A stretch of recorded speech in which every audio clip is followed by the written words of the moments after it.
when people first meet me, they often assume I'm something I'm not. It's easy to think I'm something else. Some say it indicates autisticness, Asperger. I'm on the spectrum. I can see where they're coming from when they say that.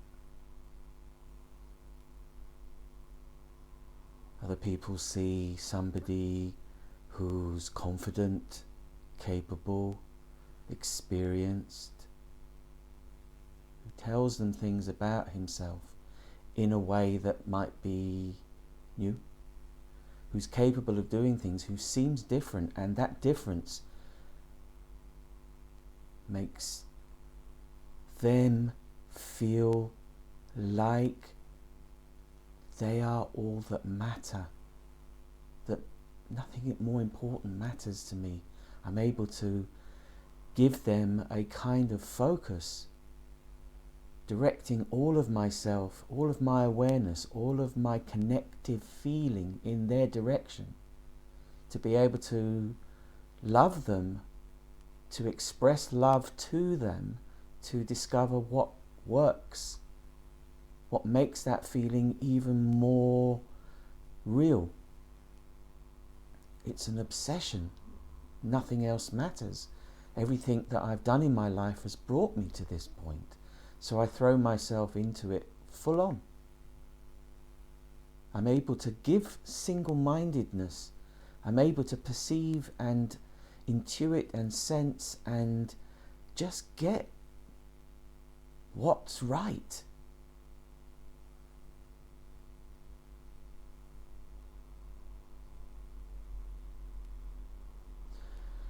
But it isn't real. It's still something that's observable.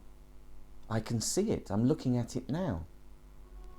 At the time I'm in it, I feel it, and all that matters is that I continue to feel it. But I am aware that I'm also aware that I am seeing it. It's just very quiet and sits in the corner just watching. Eventually, the feeling starts to wane. It starts to lose momentum, and ordinary life starts to come back. The issues, the differences, the day-to-day things that make it possible or not possible to live together, to be around each other, to be in relationship. Then it becomes more challenging, harder to overlook, that it starts to be more visible when before it was hardly noticed. It starts to interfere, it starts to demand attention, and instead of recognizing and honoring that feeling inside, I choose to just accept what is happening out there over what is happening in here. I can allow, I can tolerate, I have great capacity to do that, and so I can not honor the feeling that's inside for quite some time before it starts to become impossible to continue, that I'm actually holding on to the idea of something that no longer exists. I'm keeping it alive, and perhaps I was always doing that. Perhaps I'd created it in the first place and was now running out of the ability to sustain the illusion any longer. That the things that seem to be so connecting at the beginning are barely visible now, and all that's left is resentment and resistance and protection and separateness. fear has taken over, that actually now the solution is to go back into the unknown, back into the world and start again, try to make a life again, have people around me that I feel connected to and always love to see.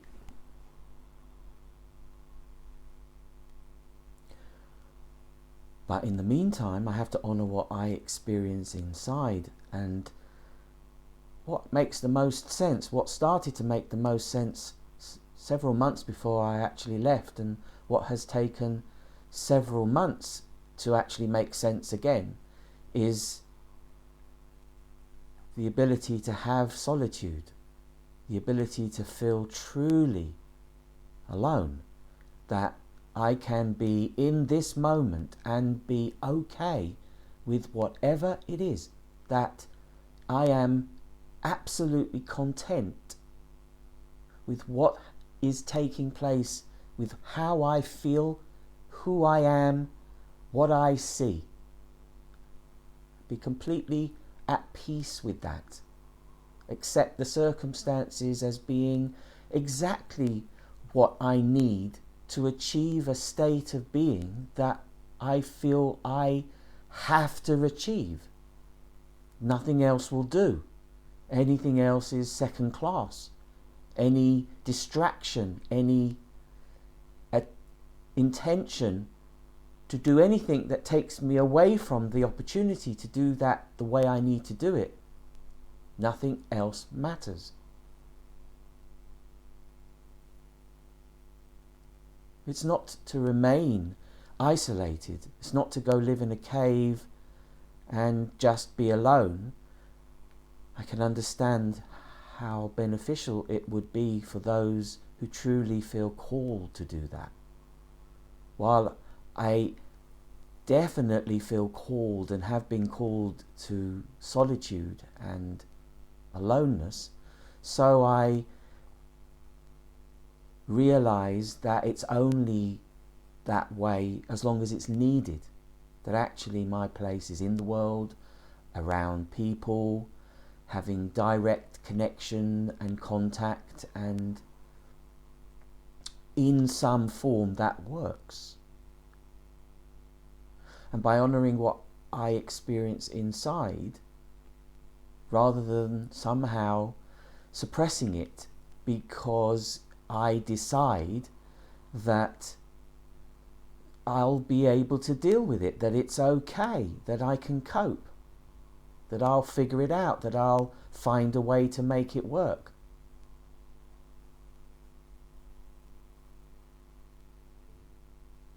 I've thought that a few times since I've been here,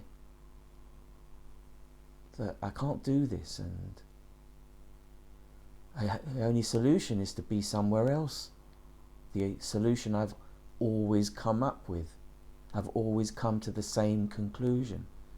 The only solution is to be somewhere else, to start again, to see if it works differently this time, to start from scratch around people who don't have any preconceptions, who don't have a history. I don't come with the history unless I tell everybody about it. I've made that mistake. The idea is to just go from there. Yes, I have a past. Of course, we all do.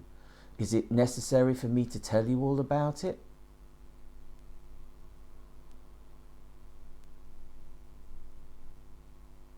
That instead of being who I am and having you discover who that is for yourself, as I am in this moment now, by telling you the story, by revealing how I used to be, what I used to do and how I used to do it, somehow can interfere, somehow actually creates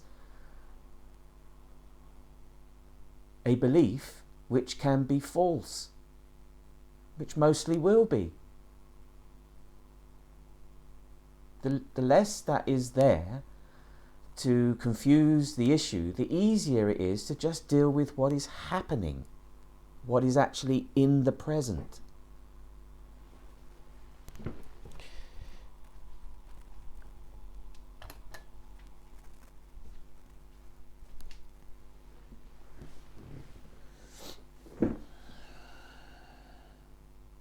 strange because I would normally not put additional lights on. I would keep lights low. I only use light if it's needed. And yet I had no reservation about putting this one on because it makes it easier for you to see me. And I can close my eyes.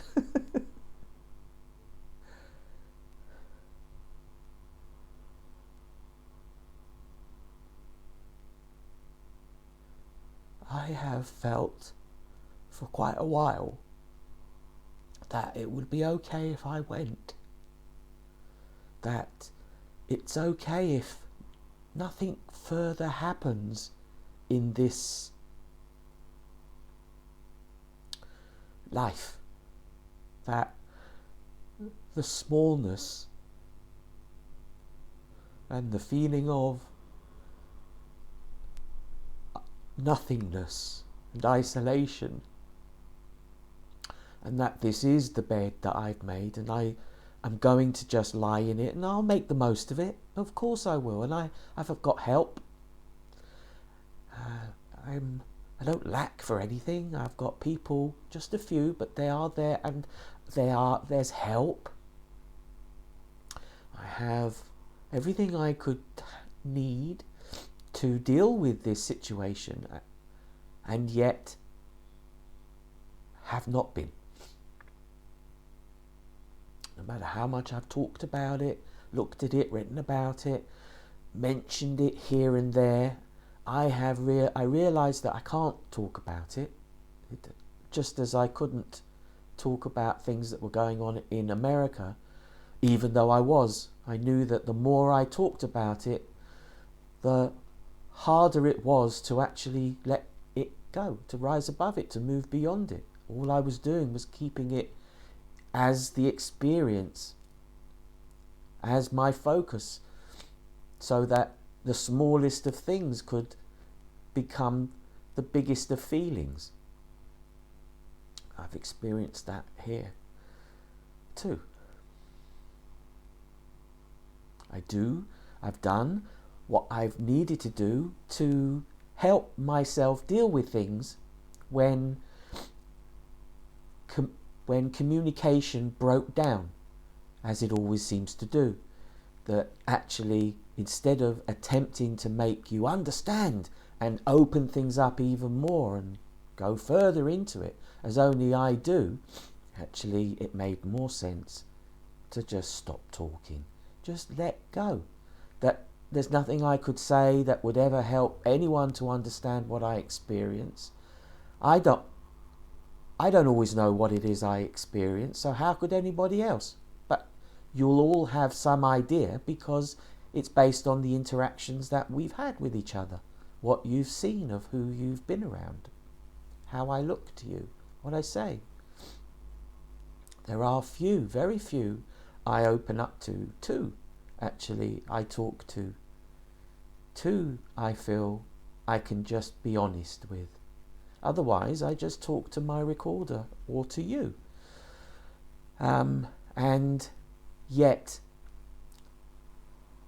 the idea of being here, which helps my mum to deal with situation, or if it doesn't directly or hasn't directly, it will, it can, and to surrender, to sacrifice, to make it some kind of a sacrifice. But I also recognize that actually it's incredibly easy, physically, financially, materially, for me to be here. I sort of have the freedom to be in potential to live, to do something, even though I don't really see what, other than to talk about things, to talk about what's going on in my world, or then to talk about what has gone on in my world, to sort of fill you in, to bring you up to speed, because you might want to know.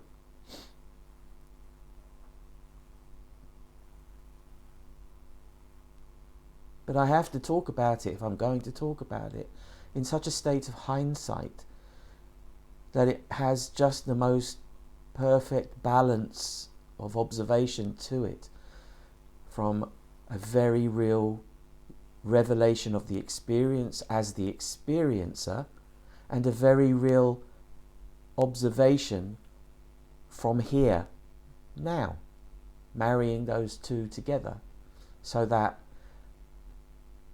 these are real experiences expressed in a way that's good, in a way that touches you, in the ways that it's supposed to, just as it touches me, or did. And it seems like that is such an anchor, even though life has been giving me a lot more space than I anticipated. I didn't know, and didn't try to find out how much time, how long will you need, phoning every day, how you doing, do you know when you're coming back yet? Because I wanted to just make the best of the situation, to use this time well. It turns out that I may get several days more than I thought might come from it. It's interesting that that's what's turned out to be. And for the most part, the feeling of settling into having a little routine, a different kind of routine, the freedom to turn things on and off, to leave things as I leave them, to not be concerned that they'll be moved or even thrown away, to actually have that a reminder of how it can be when you live on your own, in your own space. But know that the route for me to do that would be quite a challenge, quite a process of having to get involved in the world and the system and make something the focus, with the idea that I'll hold the belief that the grass will be greener once I get to it. Whereas meanwhile, in many ways, this is the path of least resistance. And it also has the potential to support, because while I don't know that I would be that far, just somewhere, even if I was on another, well, maybe it would have to be further than that, so that there would be no chance of walking to me, but I could walk to her, and I would come and see her sometime. It would be so much easier. I would begin to forget her. I would become focused in my world. I would consider her more of an intrusion in a sense, and because I no longer needed her, I was no longer being supported by her, then I would probably shift back to where I have for the majority of my life been, somewhere else, not in contact, not in communication, not even thinking about, just letting it be as it is, just her having her life, me having my life, and the two aren't connected. Directly, anyway. So I can see that to even think like that, to even think that because it's hard for me, that A, there's no benefit to be gained from it, and B, that my being here isn't also for her. And she, while she doesn't and hasn't got from me in a sense what she might imagine, because I think differently and I don't feel comfortable to be controlled by somebody who thinks they have to control.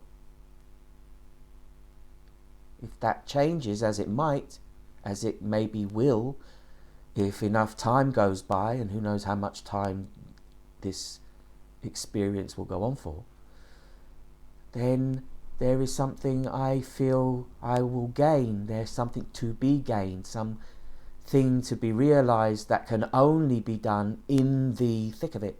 It can't be done somewhere else. Hindsight isn't enough. I don't physically feel that I will go anywhere when I actually am out. Just like I used to be with my van, I wouldn't want to be out too long. The safety of the van was very important for me. It was my little nest, my little cave, that I could close the door, lock it, pull the blinds down, have the interior, have now this internal space be anything I wanted it to be, and I could express and create and just flow from one thing to the other, experienced ASD, experience ADD, experience all kinds of strangeness that might be around me, but allow it to be, because I didn't have to justify it or explain it or hide it or be concerned about how it might be seen and what it might mean to others, and all of this stuff that can and does happen. I've learnt to internalize my experience in the world so that I don't get noticed, I don't need to be interfered with. I need to do what it is I do. And it can be quite difficult sometimes to interact spontaneously, and often a protection mechanism comes into place. It just does. It's always been there. I know I'm not really being me. I know I'm not being seen as me. How could anyone see what I'm not showing them?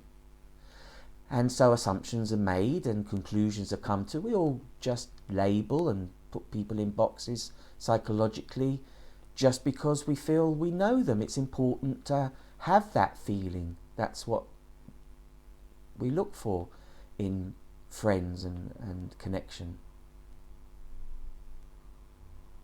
We trust people and they trust us, and we know their story and they know our story, and that allows us to understand them in a way that can be very connecting, and it's very lovely to have people in your life who are just there like that, maybe have been there forever.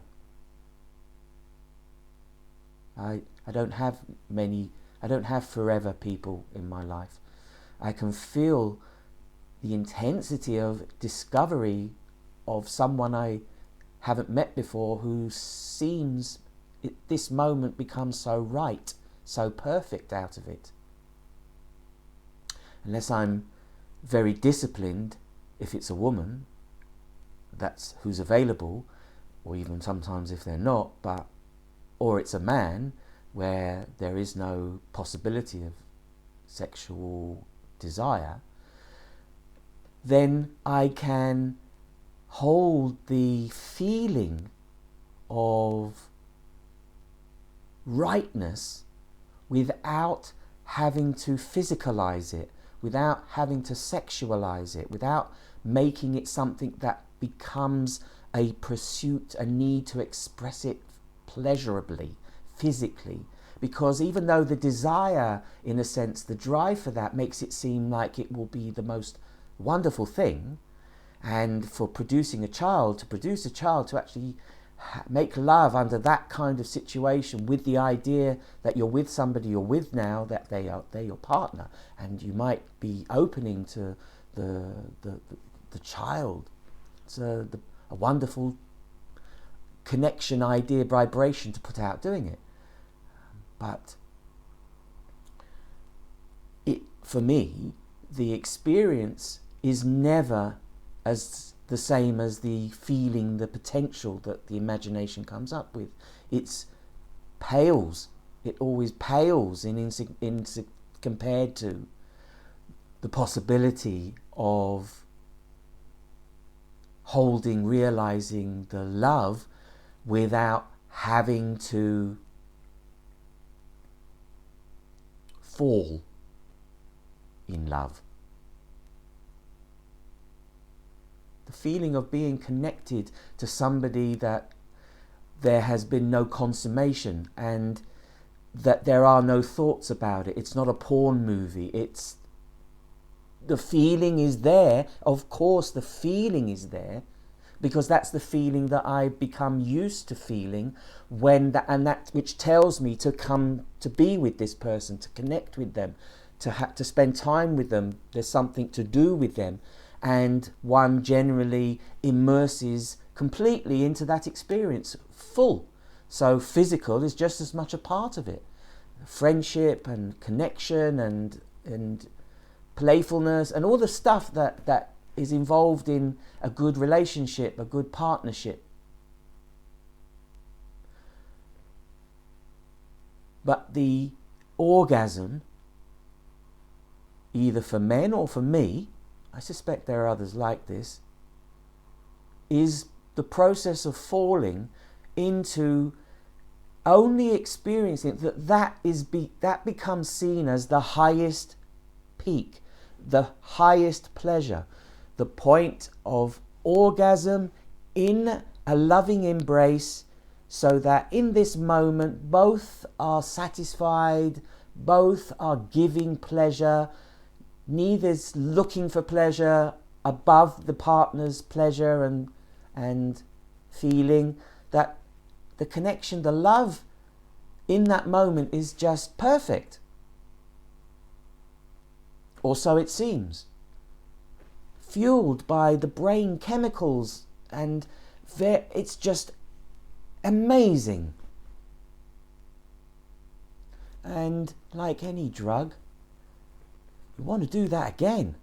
You want to get there again. You want to experience that wonderful, wonderful feeling of connection that you and your partner have given of yourselves, the most intimate, the most loving, the most wonderful feeling. That is it.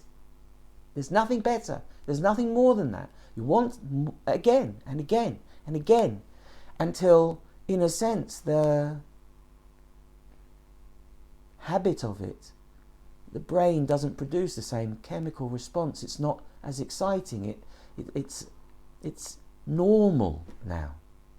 Yes, you could spice things up. You might even have long periods of time where you don't see the other one. So it's much easier to feel the missing, the physical being missing, and overcome the fact that it isn't the same. It's not the same. And now you take on if there's a good friendship there, that becomes a partnership. You're supporting each other in a different way. That the lusty, loving, intoxicating, desire-filled, I can't wait to see you feeling isn't needed anymore. There's something of substance, proper foundation, a family, fulfillment in careers, in jobs, in social lives, doing things together, doing things separately, raising kids, friends, family, and life. Just general life, just getting on with life, but knowing that you're doing it together. You might not always agree, you might not always understand certain things, but you're able to always care about the other person doing so, so you're able to communicate in a way that leaves things sorted.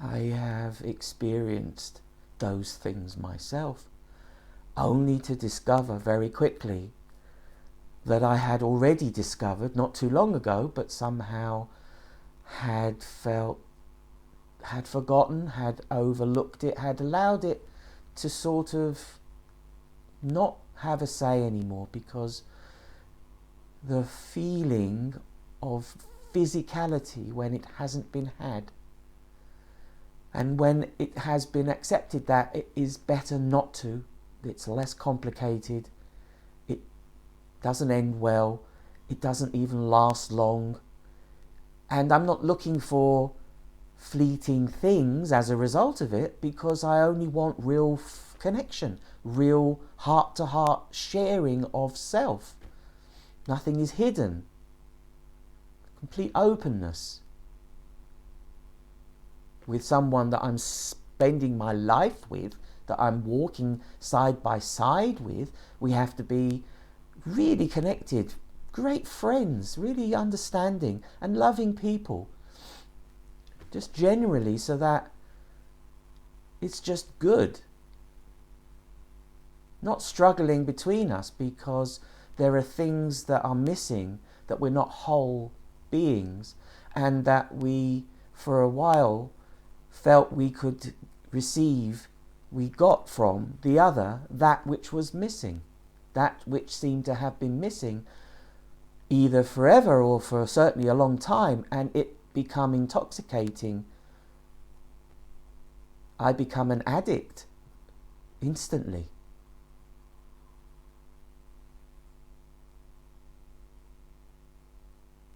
And yet still not possible to maintain the same feeling of connection as routine and habit and monotony and differences and issues and just normal life bleeds back in. So I have been living in a bubble of my own creation, held onto by the experiences, by seeing the experiences, by somehow always recognizing that what's taking place is continuously affirming how it is I see it and how it is I feel. It's only reinforcing it. It's only making it clearer that this is right and I'm so love this person.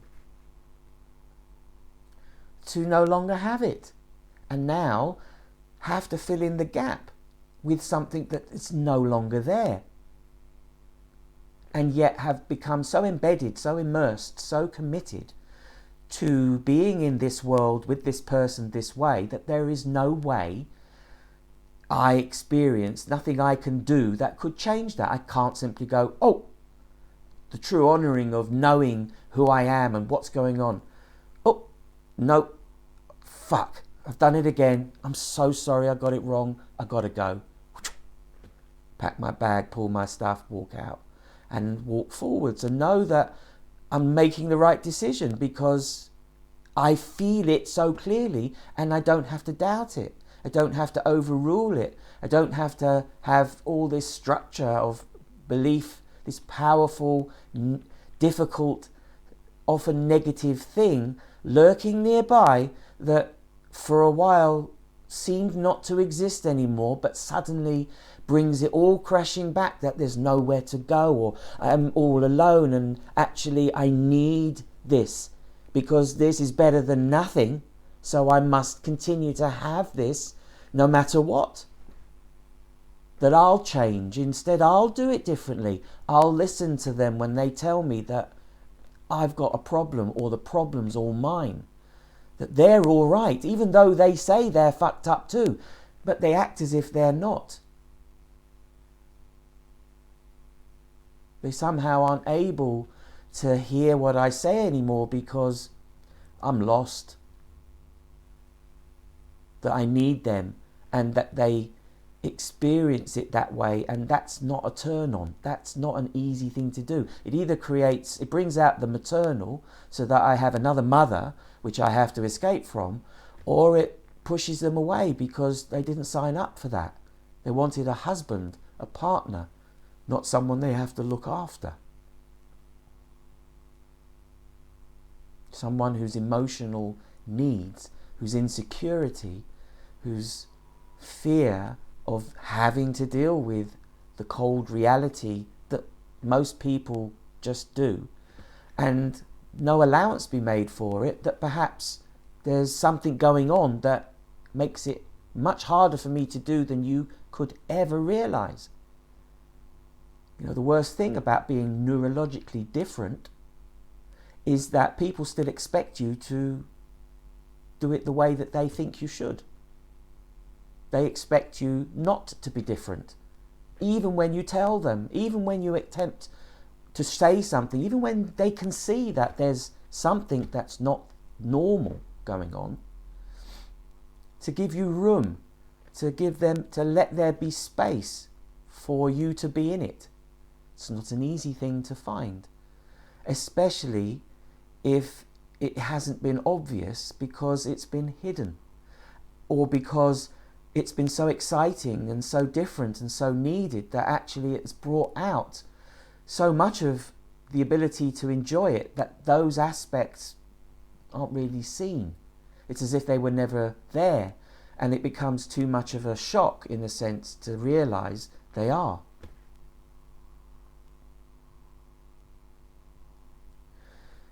So knowing all of this, it's far less complicated for me if I don't put myself into situations that are relationship based. That my relationship, if you like, with people who know me is somebody who is detached and objective, but no less necessarily affected by, just deals with it differently, so that what can look like indifference sometimes is simply not minding, is like it's okay what takes place in the physical world, what you decide you think you're going to do, or that this moment ought to contain, whether I'm involved with it or not, or included in it or not, and be okay with whatever comes from it, because I'm not expecting or insisting or attached to that which for me is no longer real. It's no longer that which I focus my attention on as if it is.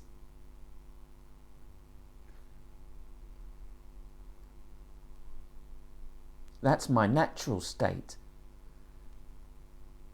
That there has been a need to experience the world, to go through it in the way that I have, protected by masks, beliefs that have given me opportunities to be in situations that, were they not there, I would never be there to experience them.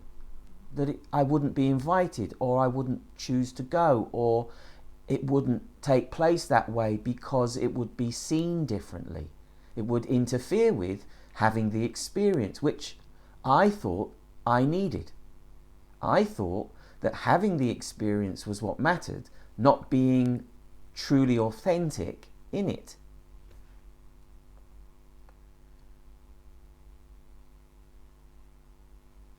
Because sometimes, as you can see, I want to talk. I feel I can talk. I talk. But there are other times when I don't talk, that I don't want to get involved in this type of conversation, that it's okay for other people to have a conversation that doesn't include me, that can be about things I'm not interested in. But generally, sitting in situations like that doesn't happen. I won't be there. I'll be somewhere else. So if I'm going to be around people, I have to feel that I can participate and want to participate in whatever's being said. Perhaps I'll be doing quite a bit of the talking.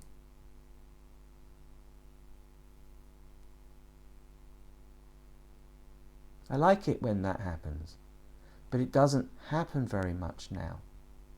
It used to happen more, but the price for having that happen was high, too high perhaps, and also contained many other aspects that, once I had experienced them enough and had realized what was needed, what should happen, it now was only a question of time and in what form and what circumstances would cause it to do so.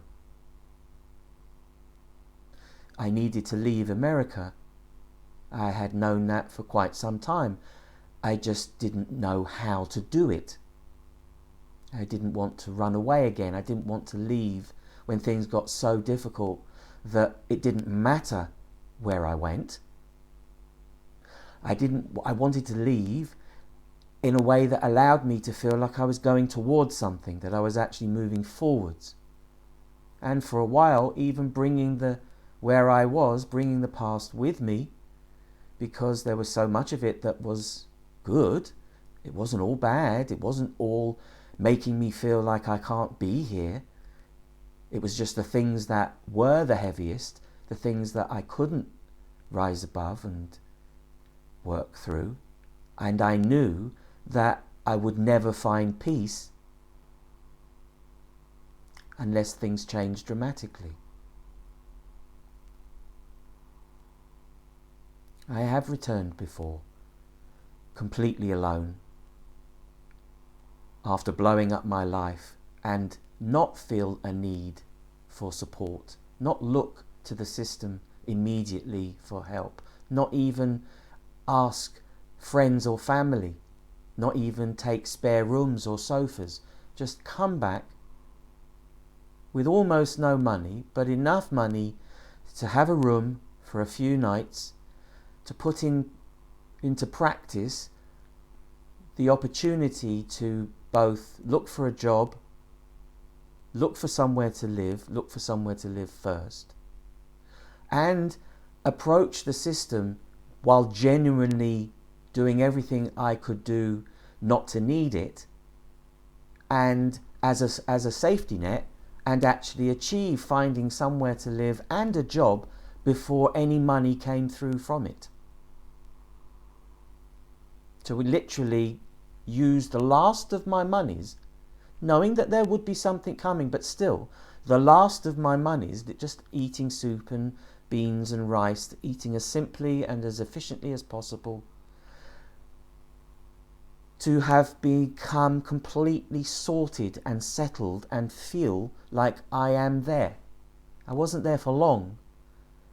Sarah and what came afterwards had me let go of it, but for while I was there, for the 3 or 4 months or so, 5 months that I was there, I felt like I was solid and home, and there was even potential. It was a flat owned by a junior doctor who spent most of the time in an apartment at the hospital. So there was long periods of time when, even though I only had the room, my room was my room, I wasn't living in the rest of the flat other than using the kitchen and the bathroom. When she wasn't there, it was like it was my flat. And she was very nice.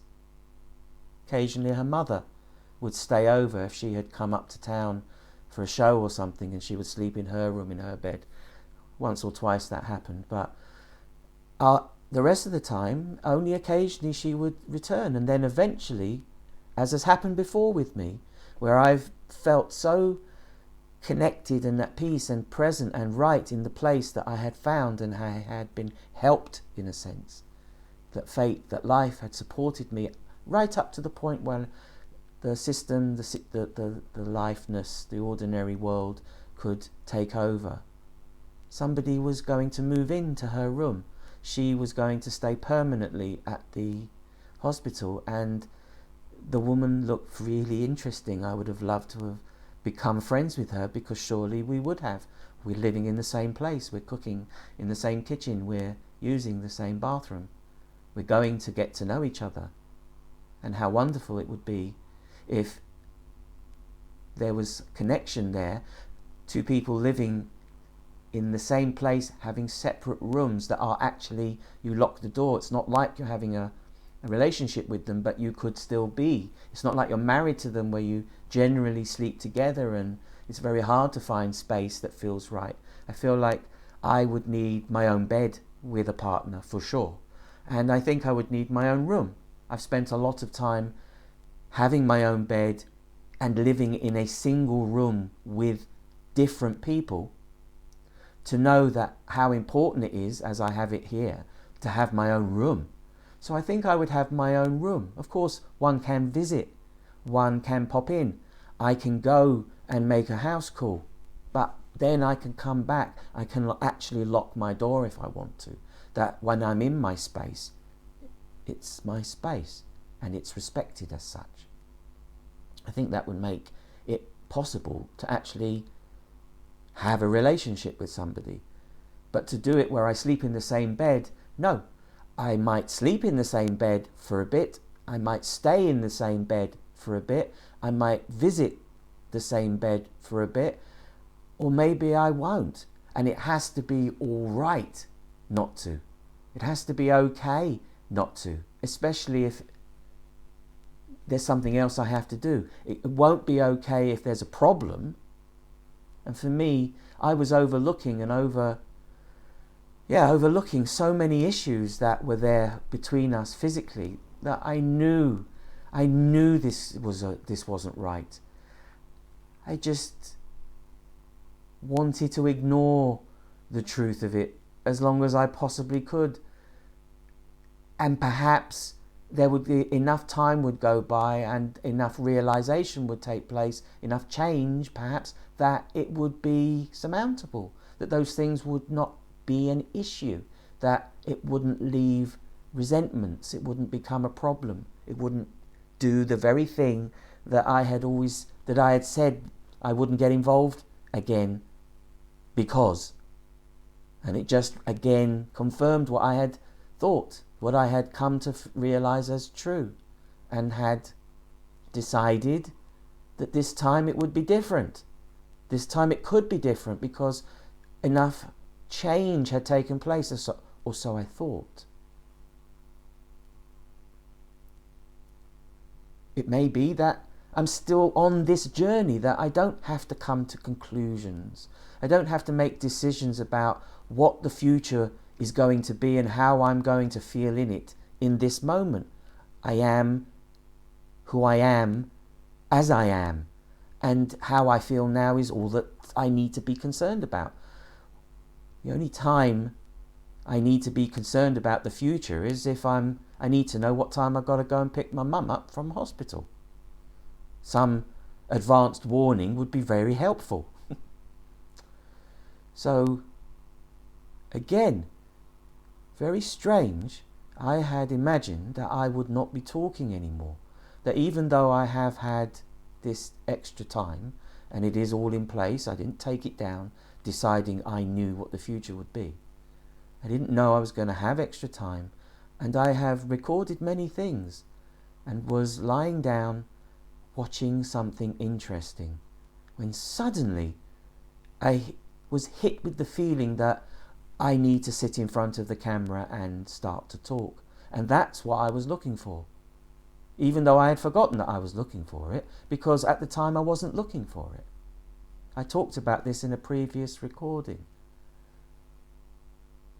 The inspiration hit me, and instead of thinking about it, I knew that I was capable of just flowing into the living room, the minimum of activity, mic on, press play, away I go. And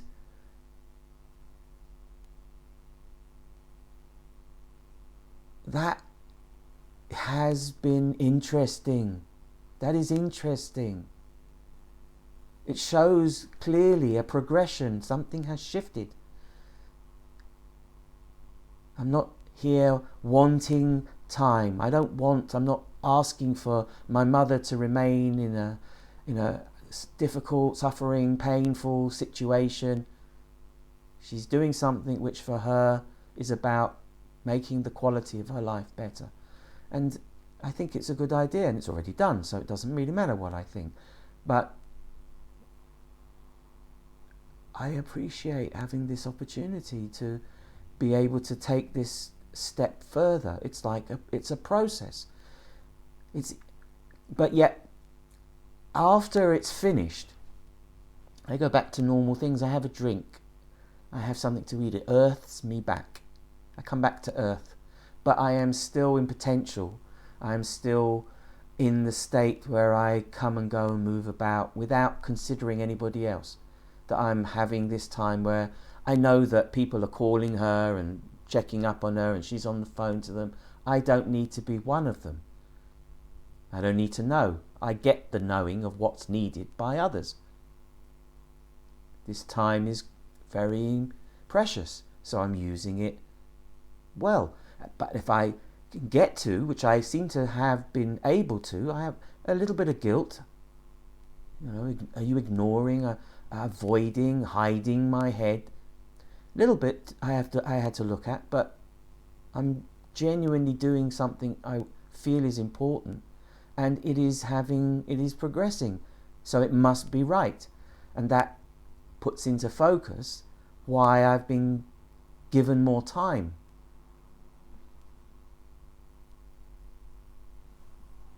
I can't keep coming to the conclusion that just because it leaves me, it's not coming back, because I feel like I'm here. I don't hold a belief. I don't remember. I don't think. I'm not changed by it. It doesn't change me. It's not making me into somebody who knows what his mission is and leaves to do it, or who's able to completely accept my mother. At least up until this point, I haven't been able to. That I think I am, and I start to do so, and the challenge of it just overwhelms me because I'm not very open to dealing with her, that it's been difficult. So this period of time, talking about all this stuff, it's re-energizing, it's bringing energy through me, I'm speaking energetically, I'm not sitting here, I'm not staying in a isolated state. I am at peace. When there's no words, it's quiet.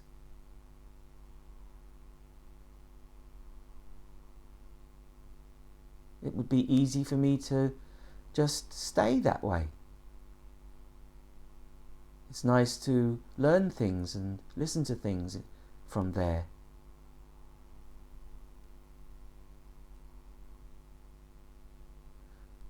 But I'm talking to you, and it's as a result of that. It's the flowing of that energy rather than simply me finding the peace and then somehow having to stay separate in order to maintain it. But can't be real peace. It's just like having a break. Then I'm back in class, I'm back in the world, I'm back in the situation I'm in, to be challenged by things that seem unlikely to challenge, yet they do. So it all depends on the state of the mind I'm in, the state of mind I live in, that isn't affected by, that can't be messed about with by the external circumstances, that I'm not closed to anything, that I'm willing to at least hear what's being said without avoiding wanting to close down or turn away and get back to what it is I'm doing, trying to find peace.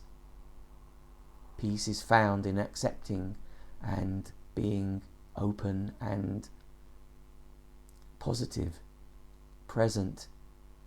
I don't have to do anything that doesn't feel right. I don't have to always beat myself up about why people might not like what it is I do, or not understand what it is I do. Who are these people? Just because they have familiarity to me, that they are connected to me genetically, existentially, experientially, there's been hardly any opportunity to have any understanding, because the way that, for me, the way that they live their life is not something that I can do. And knowing that, I can't create a facade in order to be seen as if I do, so that I can fit in and be accepted and feel like I belong. It has to be real. I'd rather feel not accepted, not belong, but at least be acting on what it is I'm actually experiencing, what I feel. And find people, be around people, say things to people who can get it, who do care, who are interested and will belong. I'm not even sure exactly what belonging means. There may be elements of attachment that make it necessary to look at. And certainly I'm not looking to belong, although I feel like I've had experiences that have shown me what it might be like to actually do so, and I know it's very powerful and very possible. I think a lot can come out of the possibility of feeling like one belongs. One is part of a family who belong to each other, who just love each other and look after each other, and each brings a uniqueness to the table.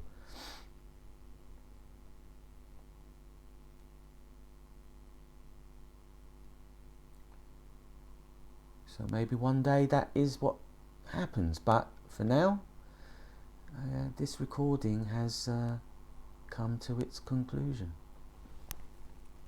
Oh, I'm over here. I